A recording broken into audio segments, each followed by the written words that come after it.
Gundam GQuuuuuX released in 2025 as a collaboration between Gundam's regular studio, Sunrise, and the studio behind Evangelion, Studio Kara. The series is set in an alternate timeline where major moments from the original 1979 series are retconned, but it's all connected to the story and topped off with a nice ending in episode 12. There will be spoilers, but today I want to discuss Char's role in the series and also talk about the major role the Axis shock from my other video kind of ties into it, because that also plays a major role in the series, multiple times actually. So I'm going to go over about half the episodes, not the ones focused solely on the main protagonist. Episode 1 mainly introduces us to the main character, Machu, but we do get a glimpse at our Red Gundam. This is 5 years after this timeline's 1-year war. Shia Ball commands a Zaku task force as well as the main Gundam, the GQuuuuuX, to find out about this mysterious Red Gundam. The GQuuuuuX gets into a skirmish with the Red Gundam, but the young pilot gets beat down pretty quick. He ends up in an underground chamber where our main character ends up stealing it from him, while the Red Gundam disappears into space. So episode 1 doesn't have a whole lot of action on the focus of what we're talking about. So episode 2 is where we start getting the focus mainly on Char and what's going on with him in the story. So it's mostly focused on the flashback to the 1-year war, showing how the timeline changed compared to the 1979 series.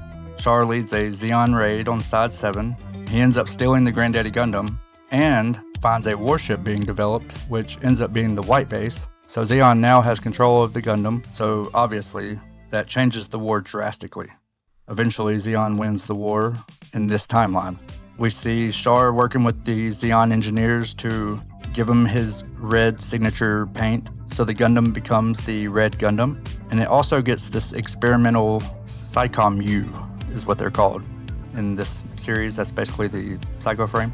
Gives him the power to have bits, which are basically funnels in every other series. He builds his relationship with Chala, that's his new type wingman now, and during a major mission involving the Solomon asteroid base, the Psychom-U malfunctions and creates a massive light phenomenon.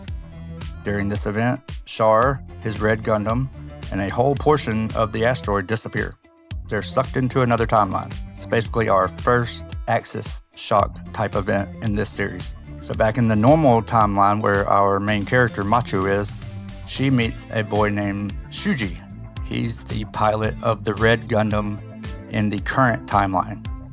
It's the same Gundam, but it's piloted by this young boy. So she ends up meeting him. They join in this clan battle. That's the whole thing going on in the background of the series. And she ends up activating her Psychom-U naturally, which shows people that she is also special, meaning she's also a new type. They end up mixing this illegal clan battle storyline with actual character trauma that leads to a real-life death. In episode 4, we have a former ace pilot that ends up getting killed because she attacks the Red Gundam during a clan battle. They're basically like practice skirmishes where they're not supposed to use actual weapons. She ends up attacking the Red Gundam because of what happened during the 1-year war. She sees the Red Gundam as a symbolic machine of new types, and of course she goes after it trying to destroy it, and the pilot Shuji ends up killing her. So that gets us basically through episode 4.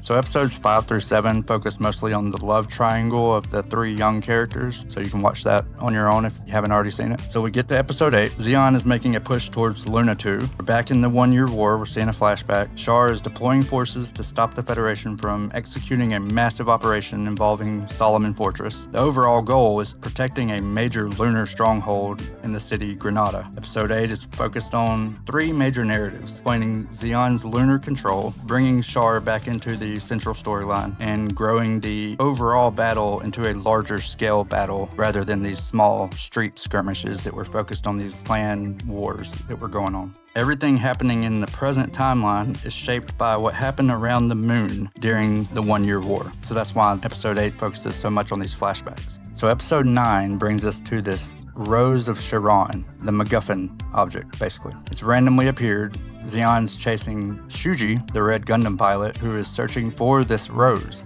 Machu is locked up being questioned by Shia Bull. She wakes up on Earth, where she meets this timeline's Lala Soon. Lala tells her that she's waiting on this gorgeous blonde-haired guy to come save her. She keeps having dreams about this gorgeous man, who is obviously Char, but only the viewer is aware right now. Machu is told by some maids that they'll help her escape from where she's being held. She leaves with Lala. They both escape. They make it to the GQuuuuuX, but then Lala stays behind because she's waiting on the man of her dreams, Char. The GQuuuuuX takes Machu to the Rose, shows her like what the big deal is, and they come to find out that it's the original timeline version of Lala. So now we have two Lalas in the world. One's locked up in this mobile armor, asleep, being the Rose of Sharon, and we have another one that's just an innocent young girl that's being held captive in this home, and you can dig further into the details of that. I don't want to go into that part right now.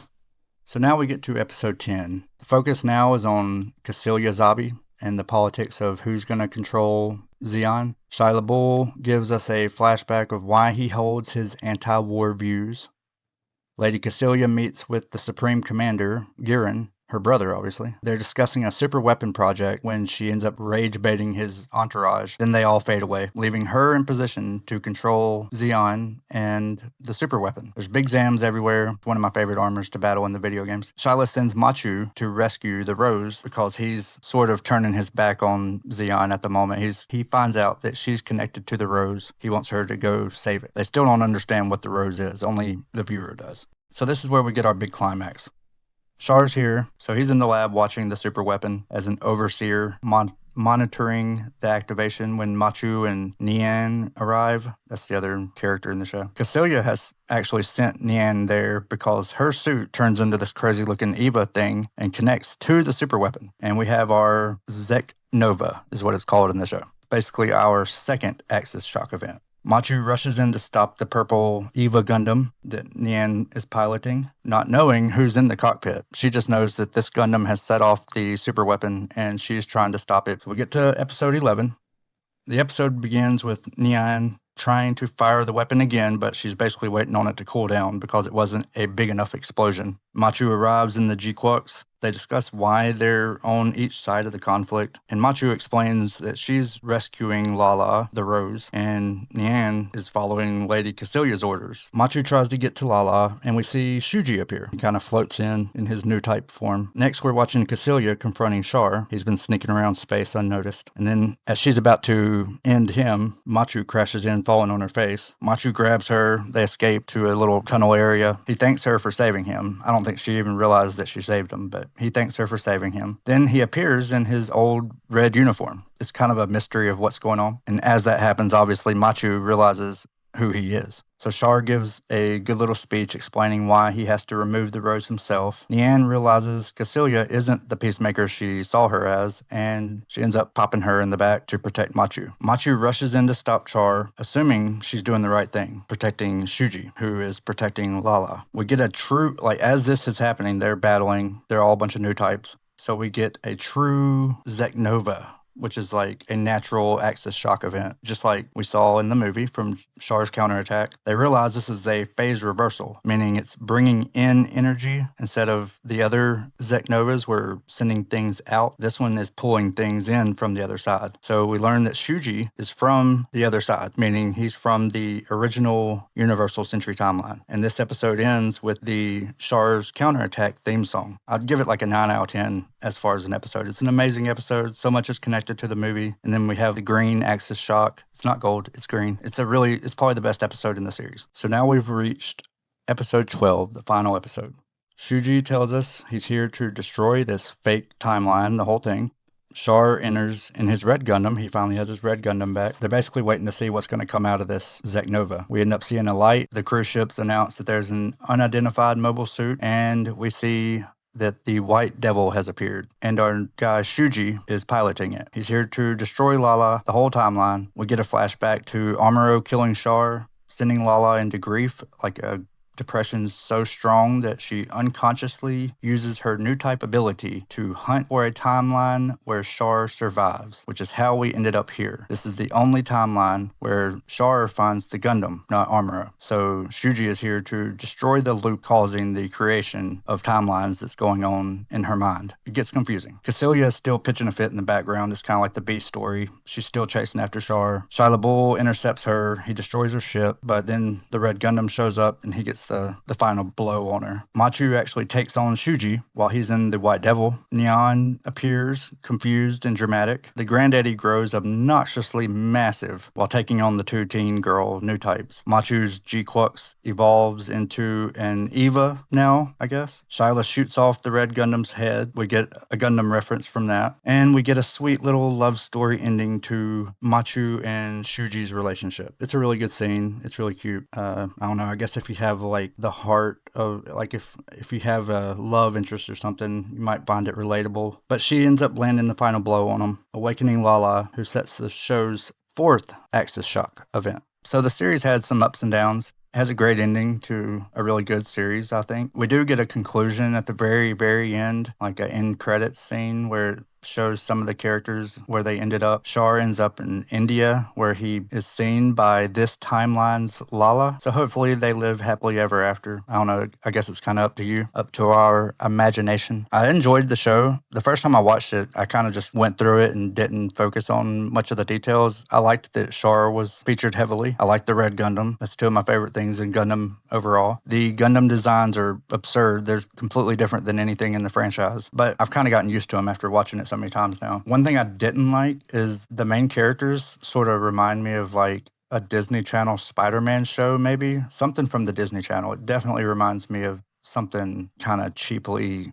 I don't know. Some of the main characters, I'm not a fan of how they're, of the art style, I guess. But when it gets to the Gundam scenes and the action scenes and the actual part of the show that I actually enjoyed, it's done really good. It doesn't really take away. It doesn't look so cheap or so cheesy that it takes away from it. And I didn't realize until I made my Axis Shock video recently, when I actually learned a lot more about that, I didn't realize it was so connected to this show. They call it the Zeknova. They don't really mention the Axis Shock at all. I guess just to be able to keep it separate since it's an alternate timeline. But that's it. I just wanted to talk about the interesting dynamic of the whole timeline change, the Red Gundam being the hero Gundam more so, I guess. There is no Armoro. He's not featured. He just does not, he's just, since he was just a boy that ended up in the Gundam in the original series, I guess since he doesn't get the Gundam, he's just, who knows, we don't know anything. As far as I'm aware. If there's a reference, I'm not aware of it. So that's it this time. I don't know. I hope you liked it. Like I said, I enjoyed watching the show. If you haven't seen it, I probably just ruined all of it for you, but it's worth watching. If you liked the video, I would